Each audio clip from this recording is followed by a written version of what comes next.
Good morning everyone, welcome to today's Lit Exam answer video. I'm coming at you today with some more multiple choice questions. Again, these are AQA questions, and the three I have here, middle one's on structure and bonding, so applicable to year 12 and year 13. The bottom one is about reactions of halide ions, which is year 12 inorganic content. And then the top question is a practical question that relates to probably required practical 10, the closest, which is one that you're doing year 13. So year 12's, I guess, focus on the bottom two. Year 13, obviously, you'll need to know all of them. So starting at the top, a student is required to dry a liquid sample of pentanoic acid. Which drying agent is suitable? Now, in terms of how this links to required practical 10, there's two parts to require practical 10. We've got purification of an organic solid, which a lot of you will have done the aspirin practical for. So you make crude aspirin and then you purify it by recrystallization. Then you do your melting point apparatus. Use your melting point apparatus to determine its melting point and see how pure it is. For the other part of required practical 10, we need to be able to make a sample of an organic liquid. And we want to make sure it's, again, pure and dry. So we want to remove any water from whatever the sample is. And there's a few different reactions that schools tend to do for that one. One is something like cyclohexanol becoming cyclohexene and water. So dehydration via the elimination mechanism. Another that I've seen some schools do is esterification. So reacting an ester with a carboxylic acid in the presence of reacting an alcohol and a carboxylic acid in the presence of concentrated sulfuric acid to make an ester and water. And in both of those cases, you need to separate the water product from your organic product, and they will form as distinctly different layers because they won't mix together because they're immiscible liquids. So you'll use your separating funnel, you will run off the lower layer and then separately run off the upper layer, and the organic layer may still contain a little bit of water. So you'd want to add a drying agent that would absorb the water / react with the water, but obviously we don't want it to be reacting in this case with the pentanoic acid because that is the sample that we're trying to obtain. Now, if we have a look at these different options, these are not necessarily options that you will have potentially used yourself when you were doing required practical 10. You might have used B as calcium sulfate, but I think I've normally known it to be anhydrous calcium chloride that's been used. So how on earth are we meant to know which of these will work? The trick is in finding the one that is not going to react with pentanoic acid. So it's a carboxylic acid, but carboxylic acids are weak acids, and so they would react in exactly the same way as, for example, hydrochloric acid would with each of these potential drying agents. So if I have a metal oxide, calcium oxide, and I react it with an acid, I will get a reaction because I'm going to get metal oxide plus acid makes a salt plus water. So that's going to change the pentanoic acid into something else, and I'm attempting to get a dry sample of pentanoic acid. So that one is definitely not going to be suitable for that reason. I would argue that calcium sulfate is not going to react with the pentanoic acid, and that one is therefore the most suitable drying agent in this list. So we'll highlight that one as our answer. But just to prove that the other ones won't work either, potassium hydroxide, KOH, is an alkali. Acid plus alkali, again, makes a salt plus water. So we're not going to get pentanoic acid as our product if we used potassium hydroxide as a drying agent. Likewise, carbonates also react with acids. So potassium carbonate would react with the acid to make a salt and water and carbon dioxide. So that one would also not be suitable. So in each of those cases, we would not end up with pentanoic acid. And that is the goal of clearly this particular practical. So none of those other options would work. Calcium sulfate does not react with the pentanoic acid. Clearly it's able to absorb water, which is what a drying agent does, and it also doesn't react with the pentanoic acid, so we get our dry sample of pentanoic acid. Perfect. Next one, like I say, thinking about structure and bonding, so year 12 ideas, and we need to work out which row shows the bonding in ammonium chloride. Now, unlike the question above, where we had to kind of read through each option, because the only way of knowing which drying agent is suitable is to look at the options, I would argue we don't need to really look at the rows here. Yes, we need to kind of have a bit of an idea of what we're thinking about, so covalent, dative covalent and ionic, but I would argue we don't really want to then be influenced by what is in the table. So in terms of the formula of ammonium chloride, we've got NH4Cl. That is its formula. Now, what we do need to, I guess, be aware of, first and foremost, is that there are two ions that make ammonium chloride. We've got the ammonium ion, NH4+, and then we've got Cl-, and they are oppositely charged ions that would be attracted by strong electrostatic forces of attraction. So there is definitely ionic bonding in ammonium chloride. So I guess then what we could do to help potentially speed things up a little bit is go, right, which ones or which answers, which rows in the table say that there's ionic bonding? And the first two say there isn't, so they've got to be wrong. So we've now narrowed it down to the bottom two. So what you then might wish to do is compare what the options are for C and D, because we know it has to have ionic bonding. We've established that so far.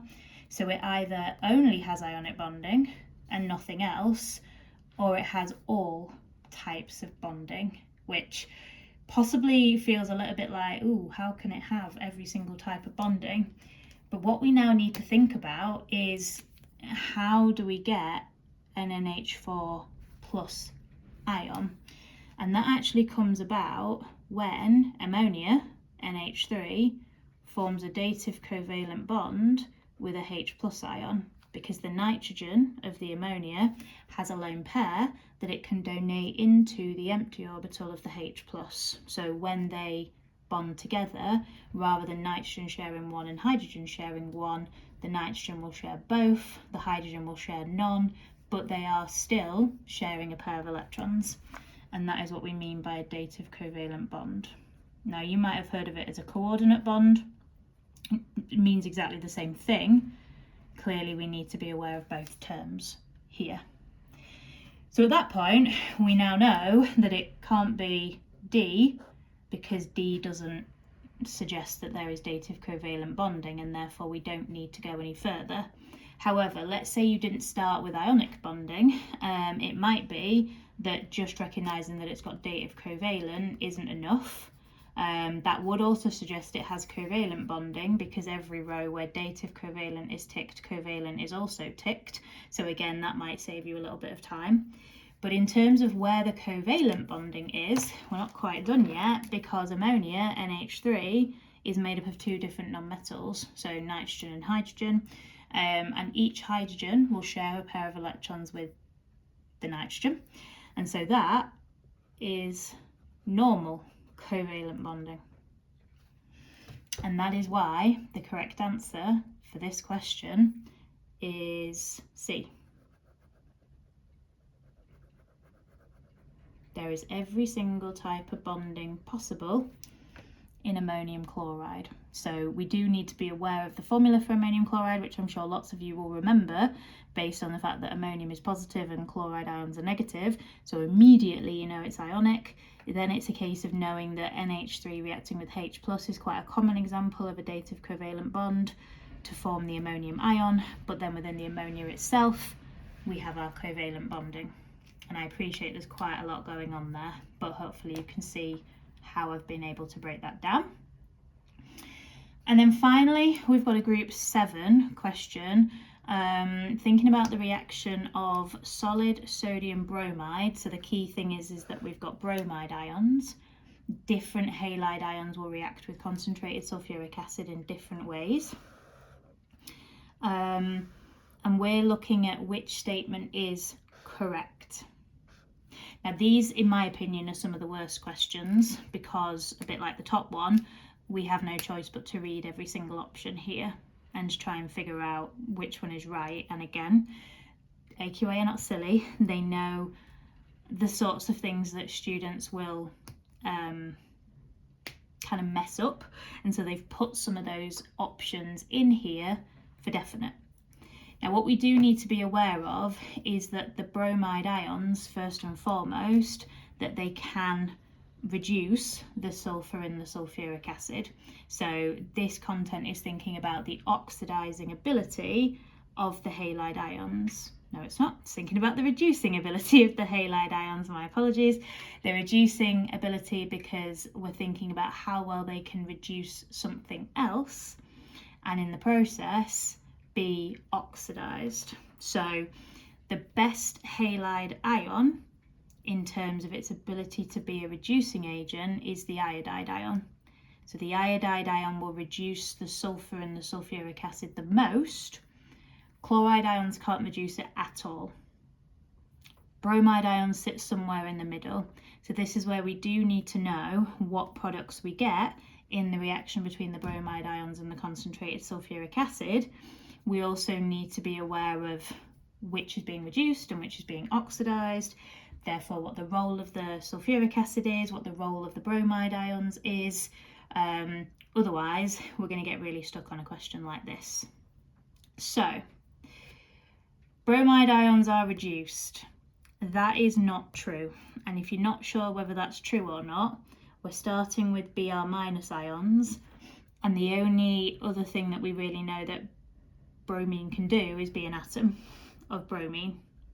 And bromine's obviously diatomic, so we'd have two Br- ions turning into two bromine atoms that have then joined together in a molecule, and in order to do that they need to lose 2 electrons, and that is not reduction, that is oxidation. Oxidation is loss, so it's definitely not A.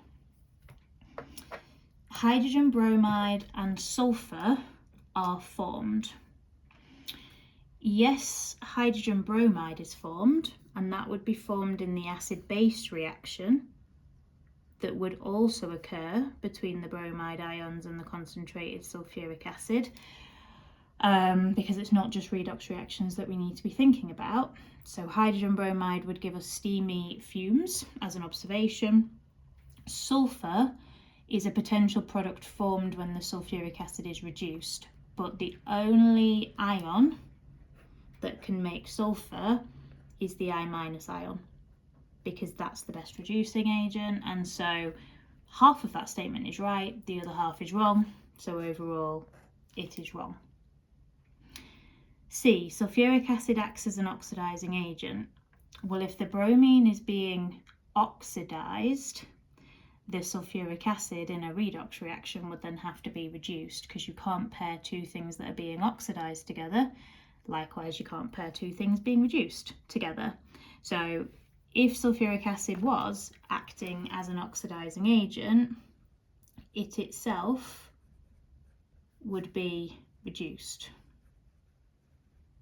And if the bromide ions are being oxidized, I would argue that that is true, and that therefore is going to be the right answer to this question. That is correct, that is the one that we want. But just to show you that the bottom one is also incorrect, bromine and hydrogen sulfide are formed, and again half of this is correct because we are going to make bromine. When the bromide ions are oxidized, we make bromine, so that is going to occur in the oxidation half equation. Hydrogen sulfide, again, there is only one halide ion that can reduce the sulfuric acid enough to make hydrogen sulfide, and it's the iodide ion, because that's the best reducing agent. So again, half of that is true, half of that is false, so that is not the answer that we are looking for here. So I guess to summarise, all of the halide ions will react with concentrated sulfuric acid in an acid-base reaction, which will always make, if it's sodium bromide, we're using sodium hydrogen sulfate and then the hydrogen halide, so HCl, HBr or HI. The bromide ions can react in a redox reaction. The bromide ions would be oxidised, the sulfuric acid would be reduced to SO2. That is the only sulfur containing product that bromide ions can reduce the sulfuric acid to. The iodide ions, they themselves would be oxidised to iodine. They could reduce the sulfuric acid either to SO2 to S, pure sulfur, or H2S, hydrogen sulfide. It could do all of those, and that's why the iodide ions are the best reducing agent. But questions like that are really hard. So with all of the inorganic content, of which group 7 and these reactions are part of that, there is bits we have to learn. I would not be learning half equations. I would hope that you can put those together, but we do definitely need to remember that there's acid-base reactions going on. There is also, in some instances, some redox going on, and what products can and can't be made. Then we can write our half equations after that. And hopefully that makes sense. As always, let me know if any of it doesn't make sense. I'm, of course, more than happy to answer any questions. Drop them in the comments or send me a DM. It's completely up to you. Any questions that you would like me to have a look at, please do send them over to me. And if not, I'll just keep on producing a random variety of different videos. But yeah, thank you so much for your support, and I hope everything is going well for you guys, and I hope that you can have a semi-restful weekend when it comes. Take care. Thanks for watching.